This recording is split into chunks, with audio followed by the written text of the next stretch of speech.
네, 오늘도 우리 예배하는 모든 성도님들에게 하나님께서 말씀의 은혜로 함께 해주시기를 간절히 축복합니다. 갈보리 언덕에 세 개의 십자가가 세워졌습니다. 가운데는 예수님, 양쪽에는 흉악한 강도가 달렸습니다. 그런데 한날 한시에 십자가에 달린 세 사람의 인생이 서로 달랐습니다.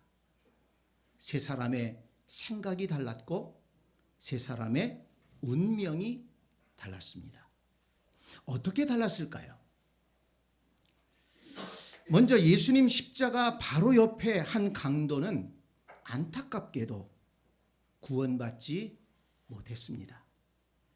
생각해보면 예수님 옆에 달렸다는 것은 불행 중 행운이라고 할 수 있습니다. 많은 사람이 예수님께 나와 은혜를 구했고 또 은혜를 받았습니다. 예를 들면 여리고성의 한 맹인은 앞이 안 보이는 상황에서도 예수님이 지나가신다는 소리를 듣고 예수님을 향해서 소리를 질렀습니다. 다윗의 자손이여, 나를 불쌍히 여기소서. 다윗의 자손이여, 나를 불쌍히 여기소서. 지나가던 사람들이 이 맹인이 왜 이렇게 시끄럽게 구냐고 꾸짖었지만 그는 중단하지 않고 다윗의 자손이여, 나를 불쌍히 여기소서 외치며 주님의 은혜를 구했습니다. 예수님께서 그의 간절한 외침을 들으시고 그를 데리고 오라고 하셨습니다. 그리고 맹인의 눈을 뜨게 해주셨고 새로운 인생을 살게 해주셨습니다. 그 어려운 상황 속에서도 예수님을 찾아 불렀기 때문에 그는 눈을 뜰 수 있었고 예수님을 만남으로 새로운 삶을 살 수가 있었던 것입니다. 한 중풍병자는 혼자서는 움직일 수 없을 정도로 그렇게 몸이 망가졌습니다. 그런데 예수님의 소식을 들었습니다. 예수님을 만나면 회복될 수 있다는 그런 믿음과 마음이 간절해졌습니다. 그런데 혼자 갈 수 없었습니다. 그의 친구들이, 그의 가족들이 그를 들것에 싣고 메고서 예수님께로 나와왔습니다.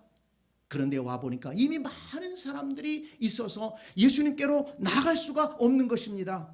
포기하지 않고 그들은 지붕 위로 올라갑니다. 그리고 지붕을 뜯고 그 들것에 중풍병자를 누인 채로 예수님 앞에 달아 내렸다는 것입니다. 그래서 그 중풍병자가 예수님을 만나게 됩니다. 예수님께서 그것을 보시고 그들의 믿음과 그들의 정성에 감동하시고 그 중풍병자의 육신과 영혼을 치료해 주셨습니다.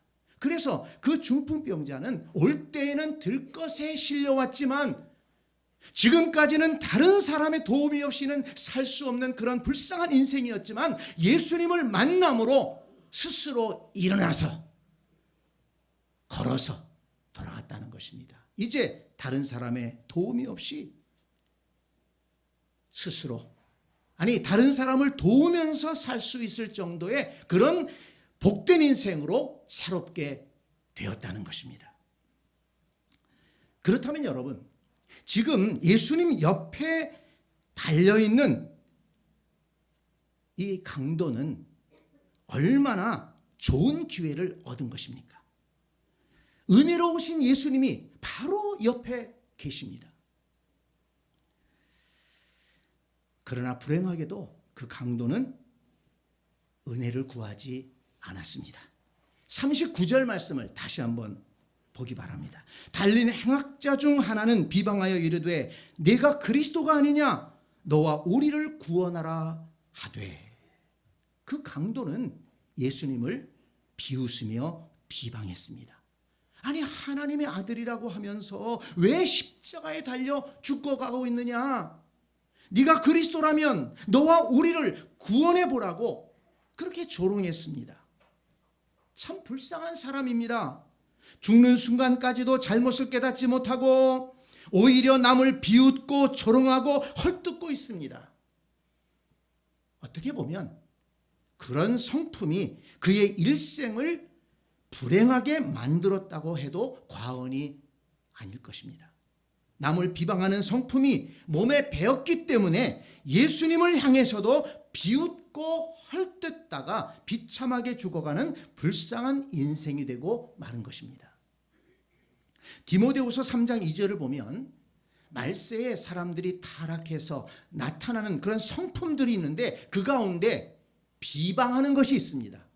그러니까 말세가 될수록, 마지막이 될수록, 세상이 타락할수록 사람들이 비방하는 것을 잘한다는 거예요. 에베소서 4장 31절에 보니까 비방하는 것을 모든 악의와 함께 버리라고 말씀했습니다. 야고보서 4장 11절에는 형제들아 서로 비방하지 말라. 형제를 비방하는 자나 형제를 판단하는 자는 곧 율법을 비방하고 율법을 판단하는 것이니라 말씀했습니다. 성도 여러분, 남을 판단하고 남을 비방하는 것을 가볍게 여기지 말기 바랍니다. 많은 사람들이 남을 판단하고 남을 비방하는 것을 괜히 자기가 의롭고 자기가 지혜롭다고 착각하는 경우가 많아요. 그래서 나는 이런 것들을 알고 있기 때문에, 나는 깨닫기 때문에 비판하고 비난한다는 거예요. 그런데 여러분, 성경은 비판하지 말고 비난하지 말아라. 그것은 악한 일이다. 이렇게 말씀합니다. 남을 비웃고 헐뜯고 비방하는 것은 타락한 성품이요, 그것이 하나님께로부터 오는 은혜를 가로막는다는 사실을 기억하시기 바랍니다. 그 한편 강도는 예수님을 비방하고 조롱하다가 불행하게도 구원받지 못했고 영원한 멸망에 빠졌습니다. 그런데 다른 한편의 강도는 다행히도 예수님의 은혜를 구했고 예수님의 은혜를 입어 구원받았습니다. 그는 예수님을 비방하는 강도를 꾸짖었습니다. 40절을 보세요. 하나는 그 사람을 꾸짖어 이르되 네가 동일한 정죄를 받고서도 하나님을 두려워하지 않느냐. 우리는 우리가 행한 일에 상당한 보응을 받은 것이니 이에 당연하거니와 이 사람이 행한 것은 옳지 않은 것이 없느니라. 그리고 예수님께 은혜를 구합니다. 예수여, 당신의 나라에 임하실 때 나를 기억하소서. 지금까지는 강도짓을 하며 살아왔지만 그래도 은혜 받기를 원했다는 것입니다.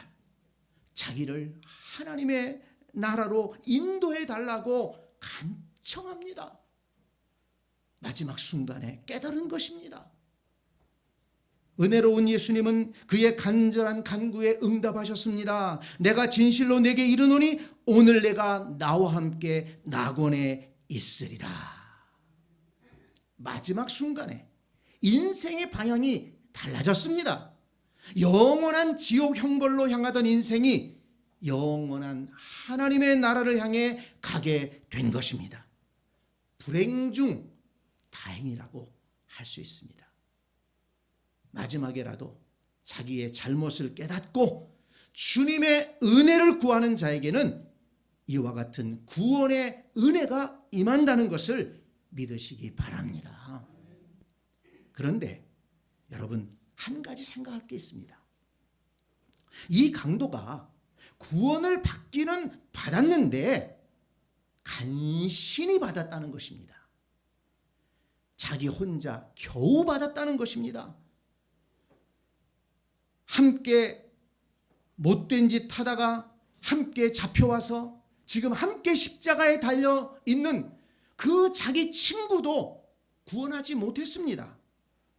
영원한 멸망에 떨어질 사람이 구원받은 것은 정말 다행한 일이지만 혼자서 겨우 간신히 구원받았기에 부끄러운 구원이라고 할 수 있습니다. 창세기 19장에 보면 소돔과 고모라 성이 하나님의 심판을 받아 멸망을 당할 때 아브라함의 조카 롯이 그 성에 살다가 간신히 생명을 보존합니다. 롯의 구원을 부끄러운 구원이라고 말합니다. 천사들이 찾아갔습니다. 롯에게 미리 얘기했습니다. 이 소돔과 고모라 성이 악이 가득 차서 이제 하나님의 심판이 임할 것이다. 그러니 빨리 나가라. 그런데 그 소돔이라고 하는 세상에 빠져 살던 이 롯은 무슨 얘기를 하느냐, 이렇게 멀쩡한 세상인데 무슨 하나님의 심판이 있느냐, 천사들의 말을 믿지 않았습니다. 주저했습니다.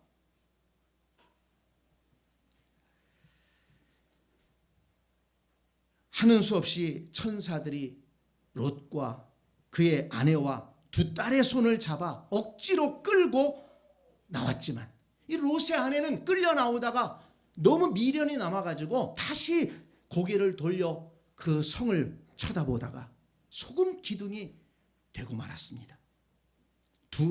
롯과 두 딸만 겨우 살아나와서 토굴 속에서 살게 되었습니다. 창세기 19장 29절을 보면 하나님이 아브라함을 생각하사 롯을 그 엎으시는 중에 내보내셨다고 했습니다. 아브라함의 기도를 들으시고 아브라함을 생각하셔서 롯을 구원했다는 것입니다. 그러니까 롯은 아브라함의 기도 덕분에 간신히 구원받은 것입니다. 평생 남의 손에 이끌려 신앙생활하는 사람이 있지 않습니까?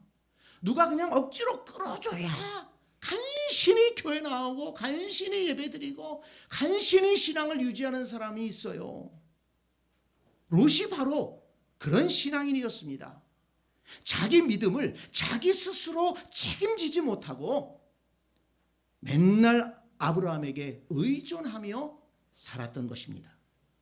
소돔이라고 하는 세상에 빠져 살다가 심판이 임했는데도 깨닫지 못하고 심판이 임했다는 말씀을 받아들이지도 못하고 천사들의 손에 끌려 간신히 구원받은 것입니다. 이웃사람은커녕 사위로 삼으려고 했던 사람들도 그 롯의 말을 믿지 않았어요. 농담으로 여겼다고 했습니다. 그의 아내도 소돔성이 망할 때 같이 망하고 말았습니다.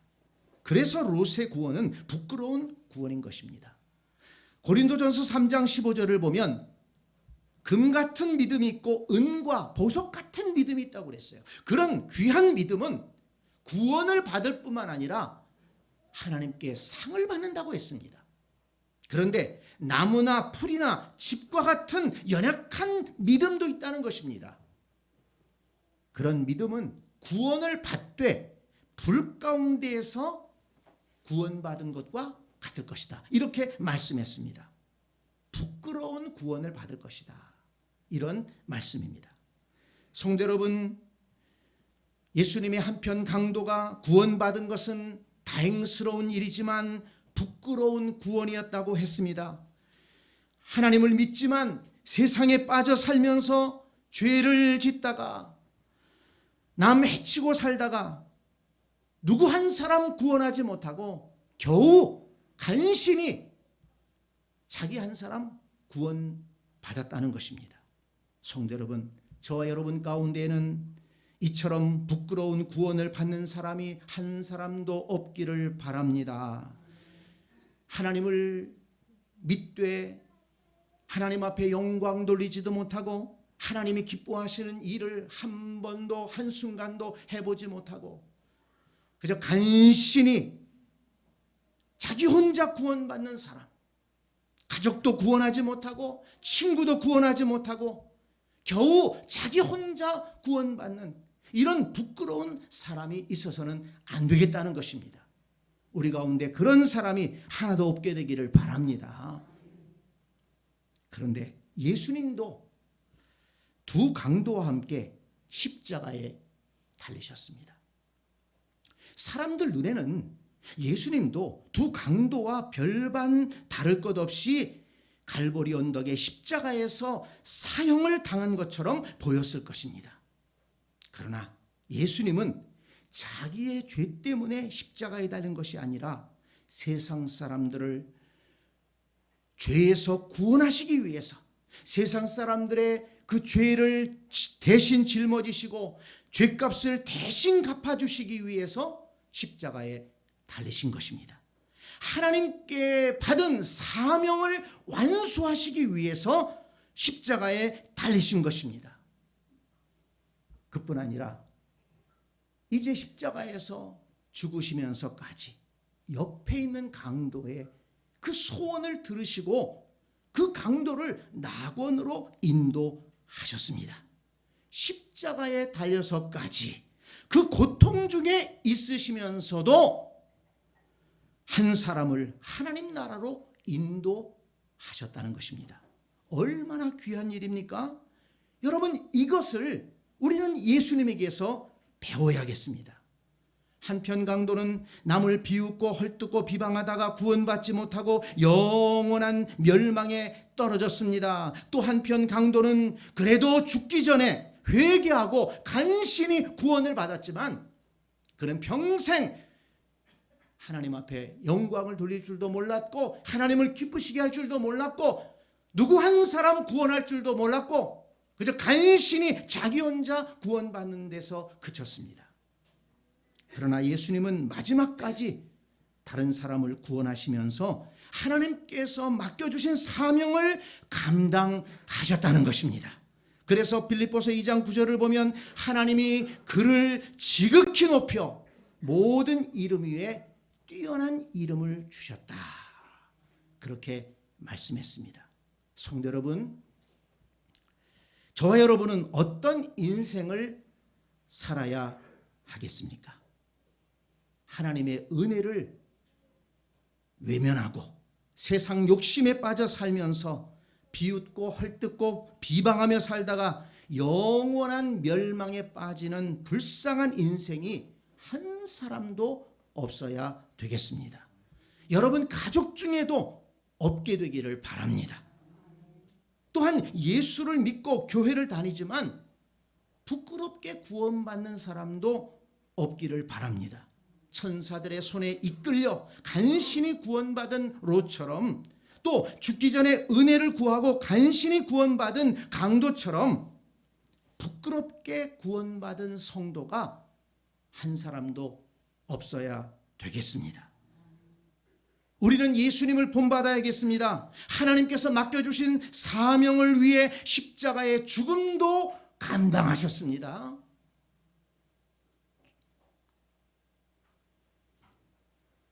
그 모진 십자가의 고통을 당하면서도 죽어가는 영혼을 하나님 나라로 인도하신 예수님. 우리는 그 예수님을 믿고 그 예수님을 본받고 그 예수님을 따라가는 신앙생활을 해야 될 줄로 믿습니다. 갈보리 언덕에 3개의 십자가가 세워졌습니다. 한 사람은 예수님의 말씀 외면하다가, 하나님의 말씀 외면하다가 영원한 멸망에 떨어졌고, 한 사람은 마지막에 은혜를 구했지만 부끄럽게 구원받았고, 그러나 가운데 십자가에 달리신 예수님은 하나님의 뜻을 받들어 순종하며 하나님 맡기신 사명 감당하다가 세상 죄를 짊어지고 사람들의 영혼을 구원하기 위해서 십자가에 달리셨습니다. 마지막 순간까지 옆에 있는 사람을 구원하는 아름다운 삶을 살았습니다. 오늘 저와 여러분이 그 예수님을 닮아가야 되겠습니다. 그 예수님을 마음에 품고 살아가야 되겠습니다. 그 예수님을 따라 살아가야 되겠습니다. 이제 그 예수님을 본받기 위해 성찬식을 거행합니다. 예수님은 이것을 행하여 나를 기념하라고 말씀하셨습니다. 그렇습니다. 이 성찬식은 예수님을 기념하는 예식입니다. 나의 죄를 사해 주시기 위해서 십자가에서 죽으신 예수 그리스도를 기념하고 감사하는 시간입니다. 허리에 수건을 동이고 제자들의 발을 씻기신 예수님, 내가 너희에게 본을 보였으니 너희도 그렇게 하라고 말씀하신 그 예수님을 기념하고 우리도 섬김의 삶을 살아야겠습니다. 하나님께서 맡기신 사명을 끝까지 감당하시면서 마지막 순간까지 영혼을 구원하신 예수님을 기념하고 우리도 복음을 전하는 삶을 살아야겠습니다. 오늘 성찬식을 통해서 예수님을 기념하고 예수님을 닮아가고 예수님을 따라가기로 다짐하는 복된 성도들이 다 되시기를 주님의 이름으로 간절히 축복합니다. 아멘.